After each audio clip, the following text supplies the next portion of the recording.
Title: The Magical Dessert Adventure. Once upon a time in a small village, there lived a boy named Tim.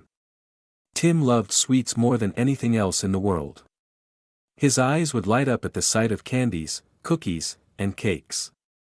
But there was one dessert he had heard about, a dessert that was said to be magical. One sunny day, Tim overheard the grown-ups talking about the golden berry pudding, a dessert that was said to grant a wish to anyone who tasted it. Tim's heart raced with excitement, and he decided he must find this pudding and make a wish of his own. He packed a small bag with snacks and set off on an adventure. He walked through the woods, crossed a sparkling river, and climbed a hill. Finally, he reached a cozy cottage where an old woman named Granny May lived. Granny May was known far and wide for her amazing cooking. Tim bravely knocked on the door and introduced himself. Granny May welcomed him with a warm smile and invited him in for a treat.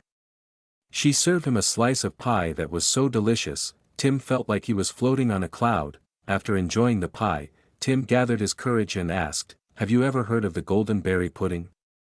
Granny May's eyes twinkled, and she nodded. She told Tim that the secret to finding the pudding was hidden in a riddle. To find the pudding so rare and sweet, follow the path where the fireflies meet. Tim thanked Granny May and headed out again. His heart filled with hope.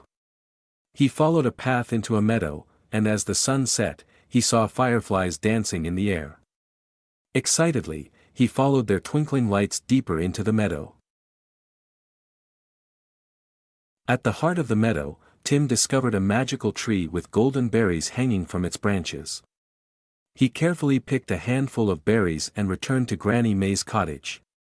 Granny May welcomed him back and showed him how to turn the golden berries into a special pudding. As Tim took his first bite of the golden berry pudding, a warm feeling spread through him. He closed his eyes and made a wish in his heart. When he opened his eyes, Granny May was smiling at him. "Did your wish come true, dear?" she asked. Tim nodded with a grin. "Yes, Granny May. I wished for a world filled with kindness and happiness, just like this pudding." Granny May patted his head affectionately. "Your wish is as sweet as the pudding itself, Tim." And so, Tim's adventure ended with a heart full of happiness and a new friend in Granny May. He returned home with a joyful spirit, knowing that the magic of desserts wasn't just in their taste, but in the joy they brought and the memories they created. And from that day on, Tim always shared his sweets with a kind and open heart, making the world a little bit sweeter forever.